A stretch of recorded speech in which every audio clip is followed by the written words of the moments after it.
ഭാഗവതത്തിൽ വിരാജിച്ച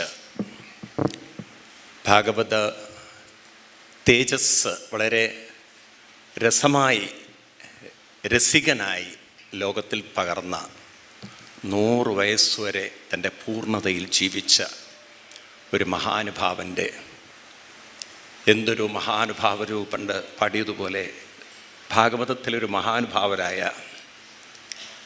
ഏറെ ആദരണീയനായ സംപൂജ്യനായിരുന്ന വൈദ്യലിംഗശങ്കം മാഷുടെ എല്ലാവരും ശർമ്മ മാഷെന്ന് വിളിക്കുന്ന ആദരവോട് വിളിക്കുന്ന ആ മഹാപ്രതിഭയുടെ സ്മരണയ്ക്ക് മുമ്പിൽ നമിച്ചുകൊണ്ട് അദ്ദേഹത്തിൻ്റെ ആ ഓർമ്മ പ്രത്യേകിച്ച് തൃശ്ശൂരിൽ, കേരളത്തിൽ ഏറ്റവും കൂടുതൽ തൃശ്ശൂരിലും എറണാകുളത്തും ആയിരിക്കാം ശർമാജിയുടെ സപ്താഹങ്ങൾ കൂടുതൽ എല്ലായിടത്തും നടന്നിട്ടുണ്ടെങ്കിലും കൂടുതലും അദ്ദേഹത്തിന് ആ ആധ്യാത്മിക തേജസ് കൂടുതൽ അനുഭവിച്ചിട്ടുള്ള ഇവിടെ ഈ തൃശ്ശൂരിൽ തന്നെ അദ്ദേഹത്തിൻ്റെ ജീവിതം ഇവിടെയായിരുന്നു. ഈ മണ്ണിൽ നടത്തണം, അതിന് മുന്നിട്ടിറങ്ങിയ ശ്രീ വാസുദേവൻജി, മുതിരപ്പള്ളി വാസുദേവൻജിക്ക് നല്ലൊരു അഭിനന്ദനം. കാരണം വലിയൊരു കാര്യമാണ് അദ്ദേഹം നമുക്ക് വേണ്ടി ചെയ്തിട്ടുള്ളത്. എനിക്കും അതിൻ്റെ ഒരു ഭാഗമാവാൻ എന്നെ ഭാഗ്യം ഒരുക്കി തന്ന സംഘാടകർക്കും എല്ലാവർക്കും, എൻ്റെ മുന്നിലിരിക്കുന്ന സുഹൃത്തുക്കളായ ഇതനുഭവിക്കാൻ വന്ന നിങ്ങൾക്കെല്ലാവർക്കും എൻ്റെ കോടി കോടി കോടി കോടി കോടി പ്രണാമം. നമ്മൾ വാസ്തവത്തിൽ അനുഗ്രഹീതരാണ്. കാരണം ഭാഗവതം പോലുള്ളൊരു കൃതിയുള്ള മണ്ണിൽ ജനിക്കുന്നത് തന്നെ അഹോഭാഗ്യം. ആ ഭാഗവതത്തെ നമുക്ക് പകർന്നു തരാൻ ആചാര്യന്മാരുള്ള ഭൂമിയിൽ ജനിക്കാൻ സാധിക്കുന്നത് അതിലും വലിയ ഭാഗ്യം. അങ്ങനെയുള്ള ഭാഗവതത്തെ പകർന്നു തരുന്നതിൽ രസികത്വത്തോടെ പകർന്നു തരുന്ന ആചാര്യന്മാരുള്ള ഈ കേരളത്തിൽ ജനിക്കാൻ സാധിക്കുന്നത് പരമപരമരം ഭാഗ്യമാണ്. കാരണം അങ്ങനെയുള്ള ഒരു മഹത്തുക്കളുടെ മണ്ണാണിത്. നമ്മൾ ഭാഗ്യം ചെയ്തവരാണെന്ന് അതുകൊണ്ടാണ് പറയുന്നത്. ഇവിടെയാണ് നമുക്ക് കിട്ടിയിരിക്കുന്ന ഈ മഹാത്മാക്കളൊക്കെ, വൈദ്യലിംഗ ശർമ്മ മാഷ്, അവരൊക്കെ ആ പകർന്നു തന്ന ഭാഗവതാമൃതത്തെ ഇത് തലമുറകളിലേക്ക് അല്പമെങ്കിലും അതിൻ്റെ ഒരു രുചി, അതിൻ്റെ രസം നമ്മൾ പകർന്നു കൊടുത്തിട്ടില്ലെങ്കിൽ മാഷയുടെ സ്മരണ പൂർണ്ണമാവില്ല. ഭാഗവതം 11-ാം സ്കന്ധത്തിൽ പറയും, ശ്രീകൃഷ്ണ ഭഗവാൻ ഉദ്ധവരോട് പറയും, ഏറ്റവും വലിയ ഗുരുദക്ഷിണ എന്ന് പറയുന്നത്, ഏറ്റവും വലിയ ഗുരുദക്ഷിണ എന്ന് പറയുന്നത് ദക്ഷിണാത്തു ജ്ഞാനസന്ദേശം എന്നാണ്. എന്താണ് ദക്ഷിണ? ദക്ഷിണ എന്താണ് എന്ന് പറയാണ്ട് മറ്റേ ദക്ഷിണ കൊടുക്കരുതെന്നല്ല. കാരണം അതില്ലെങ്കിൽ വണ്ടി ഓടില്ല, പെട്രോൾ വേണ്ടേ വേണ്ടേ, ഭക്ഷണമൊക്കെ വേണമല്ലോ. എങ്കിലും നമ്മൾ കേവലം ഭൗതികമായ ദക്ഷിണയിൽ ഒതുങ്ങി നിൽക്കുന്നതല്ല, ആത്മീയമായ അറിവിനെ നമ്മൾ പങ്കുവെക്കുക.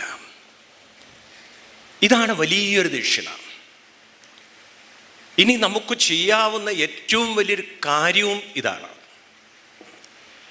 ശർമാജിയുടെ സ്മരണ നമ്മളിവിടെ ഈ 2025 ജൂലൈയിൽ, മാഷ പോയിട്ട് ഇപ്പോൾ ഒരു 4 മാസത്തോളമായ ഗുരുവായൂരപ്പൻ്റെ ഉത്സവ സമയത്താണ് മാഷ് ദേഹം ഉപേക്ഷിക്കുന്നതെങ്കിലും അദ്ദേഹത്തിൻ്റെ ആത്മാവ് നമ്മുടെ കൂടെയുണ്ട്. നമുക്കറിയാം, ഇന്ന ജായത ഇന്ന മ്രിയതേ, അതാണ് സത്യം, നമുക്കറിയാം. അപ്പം അങ്ങനെയുള്ള ആ ഒരു സ്മരണ നമ്മളിവിടെ ഇന്ന് നിലനിർത്തുമ്പോൾ നമ്മൾ മനസ്സിലാക്കേണ്ടത്, ഇതുവരെ നമ്മൾ ഭാഗവതം കേട്ട രീതിയിലല്ല ഇനി നമ്മൾ ഭാഗവതം കേൾക്കേണ്ടത്. കാരണം ഇനി നമ്മുടെ മുന്നിലുള്ള വെല്ലുവിളികൾ, ചാലഞ്ചസ് വളരെ കൂടി വരികയാണ്. അതിനെ മുൻകൂട്ടി കണ്ടുകൊണ്ട് വേണം how we should implement Bhagavatam എന്ന് നമ്മൾ പഠിക്കാൻ. പരീക്ഷിത്ത് മഹാരാജാവും പരീക്ഷിത്ത് മഹാരാജാവിൻ്റെ മുന്നിലുള്ള തക്ഷകനും, ഇനിയിപ്പം നമ്മുടെ കുട്ടികൾ, വളർന്നു വരുന്ന കുട്ടികളും ആ കുട്ടികളുടെ മുന്നിലുള്ള ആർട്ടിഫിഷ്യൽ ഇൻ്റലിജൻസ് പോലുള്ള മോഡേൺ ടെക്നോളജി ആകുന്ന തക്ഷകന്മാരായിരിക്കും. ഇനിയുള്ള തക്ഷകന്മാരെന്ന് പറയുന്നത് ആധുനിക വെല്ലുവിളികളാണ്, ടെക്നോളജിയുടെ വെല്ലുവിളികൾ. ഇപ്പം നമ്മുടെ കുട്ടികളൊക്കെ പരീക്ഷിത്തുമാരാവുന്നു. അവരുടെ മുന്നിൽ പുതിയ പുതിയ ടെക്നോളജികൾ തക്ഷകന്മാരായി മാറുമ്പോൾ തക്ഷകനാൽ മൃത്യു സംഭവിക്കുന്ന പരീക്ഷത്ത്, 7ാമത്തെ ദിവസം മൃത്യു സംഭവിക്കുന്ന പരീക്ഷത്ത് ഇന്ന് നിങ്ങൾ ആധുനിക കാലഘട്ടവുമായി ഒന്ന് താരതമ്യം ചെയ്യുകയാണെങ്കിൽ, ആർട്ടിഫിഷ്യൽ ഇൻ്റലിജൻസ് പോലുള്ള ടെക്നോളജി കൊണ്ട് സ്വന്തം ജീവിതം താളം തെറ്റുന്നു എങ്കിൽ, ഇന്നത്തെ പരീക്ഷിത്തുമാരെന്ന് പറയുന്നത് ഈ തലമുറയും അവരുടെ മുന്നിലുള്ള ആർട്ടിഫിഷ്യൽ ഇൻ്റലിജൻസും എന്ന് പറയുന്ന തക്ഷകനുമല്ലേ?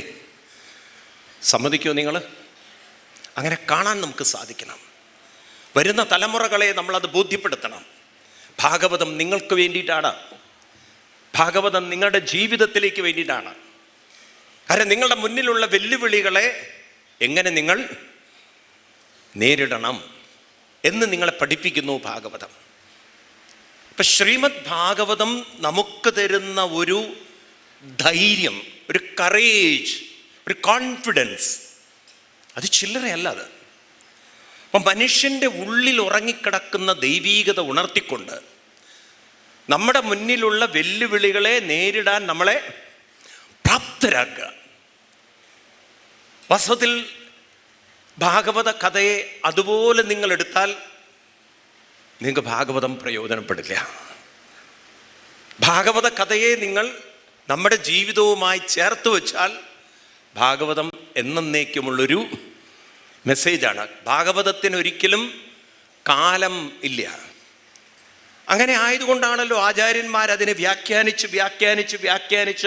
ഈ 5000 വർഷത്തിന് ശേഷവും ഭാഗവതം അതിൻ്റെ ചൈതന്യത്തോടെ, ഉജ്ജ്വലതയോടെ നിലനിൽക്കുന്നത്, അല്ലേ?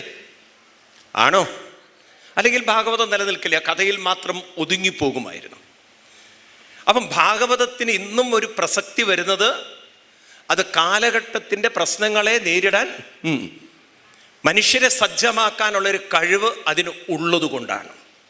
അതുകൊണ്ടാണ് വേദവ്യാസ മഹർഷി ഭാഗവതത്തിൻ്റെ ഒടുവിലായിട്ട് എഴുതി വെച്ചു, 12ാം സ്കന്ധത്തിലെ 3ാം അധ്യായത്തിൽ 14ാം ശ്ലോകത്തിൽ എഴുതി വെച്ചു, കഥായിമം സ്തേ കഥിതാമഹീയസാം വിധായ ലോകേഷു പരേഷാം വിജ്ഞാന വൈരാഗ്യ വിവക്ഷയോ വിഭോ വജോ വിഭൂതിന്നത് പാരമാർത്ഥ്യം. നിങ്ങൾ ആ കഥയെ നിങ്ങൾ പലരും തെറ്റായിട്ട് വ്യാഖ്യാനിക്കും. ചില ആളുകൾ കഥയൊന്നും പരമാർത്ഥമല്ലാതല്ല, ആ കഥയെ ആ കഥയുടെ തലത്തിൽ മാത്രം ഒതുക്കി വയ്ക്കാതെ കാലഘട്ടത്തിലേക്കുള്ള ഒരു വിജ്ഞാന വൈരാഗ്യങ്ങളായി ഭാഗവതത്തെ നിങ്ങൾക്ക് കാണാൻ സാധിക്കണം.